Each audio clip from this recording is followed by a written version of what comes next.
அண்ணி, அந்த கௌதம் நம்ம சிந்துவோட வாழ்க்கையில விளையாடி இருக்கானே, அதை தான் நீ என்னால பொறுத்துக்கவே முடியல. சிந்துவோட வாழ்க்கையை கெடுத்துட்டு அதுக்கப்புறம் அவன் எத்தனை பொண்ணுங்களோட சேர்ந்து சுத்தி இருக்கான். அவனெல்லாம் தலை கீழே தொங்க விட்டு அடிக்கணும் நீ. ரகு, அவன் பண்ண துரோகத்துக்கு அப்படி அடிக்கிறதெல்லாம் சரியான தண்டனையா இருக்காது. அவன் எப்படி சிந்துவுக்கு ஆசை வார்த்தை காட்டி மோசம் பண்ணானோ அதே மாதிரிதான் அந்த கௌதமியும் பண்ணணும். நிச்சயமா நீ.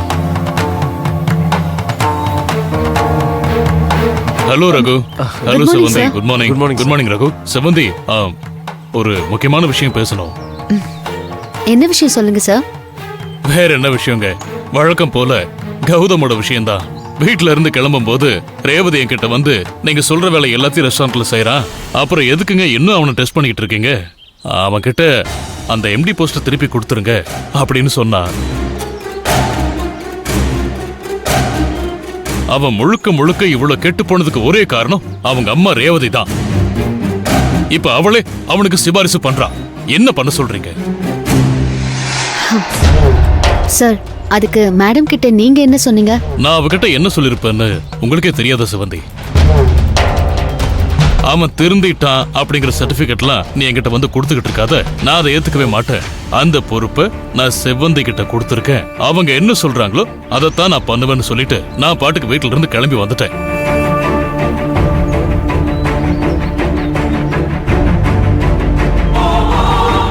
இன்னொரு முக்கியமான விஷயம் செவ்வந்தி, ரொம்ப தெளிவா சொல்லிடுறேன். எம்டி போஸ்டுக்கு ரொம்ப பொறுப்பான ஒரு ஆளை தான் நான் வந்து அப்பாயிண்ட் பண்ணிருக்கேன். அது நீங்க. அதுல எந்த விதமான மாற்றமும் இல்லை. ஒருவேளை நாளைக்கு கௌதம் திருந்திட்டான்னு நீங்களே சர்டிபிகேட் கொடுத்தாலும் நிச்சயமா எக்காரணத்தை கொண்டும் கௌதம்க்கு அந்த போஸ்ட கொடுக்க மாட்டேன். உங்களுக்கு அடுத்தபடியா என்ன போஸ்டிங் இருக்கோ அந்த போஸ்ட்ல நான் அவனை அப்பாயிண்ட் பண்ணுவேன். உங்களுக்கு புரியுதா? சொல்லுங்க சிவந்தி, கௌதமோட நடத்தையெல்லாம் எப்படி இருக்கு? மாறிட்டானா இல்ல பழைய மாதிரியே தான் இருக்கானா? உங்க பையன் இன்னும் எத்தனை ஜென்மம் எடுத்தாலும் திருந்த மாட்டான் சார். உங்க பையன்தான் சிந்துவோட வாழ்க்கையவே கெடுத்து நாசம் பண்ணிட்டு அந்த குற்ற உணர்ச்சி கொஞ்சம் கூட இல்லாம சுத்திக்கிட்டு இருக்கான். அவன் பொண்ணுங்க வாழ்க்கையை கெடுக்க பிறந்த சாத்தான் சார். ரகு, என்னாச்சு? சிவந்தி, என்னாச்சுங்க சார்? என்னங்க அது? உங்ககிட்ட தான் பேசிட்டு இருக்க, நீங்க ஏதோ ஆழ்ந்த சிந்தனையில் இருக்கீங்க. எனக்கு என்னவோ நீங்க யோசிக்கிறத பார்த்தா கௌதம் இன்னும் மாறல, அப்படியே தான் இருக்கான்னு தோணுது. Am I right? சார், இப்போ நாம கொடுத்த வேலையெல்லாம் அவர் சரியா தான் செய்யறாரு. ஆனா அதை வச்சு மட்டுமே அவரு திருந்திட்டாருன்னு முடிவு பண்ண முடியல. இப்போ கடைசியா அவருக்கு ஒரு முக்கியமான டெஸ்ட் வைக்க போறேன். அதுல அவரு பாஸ் பண்ணிட்டாருன்னா உண்மையிலேயே திருந்திட்டாருன்னு அர்த்தம்.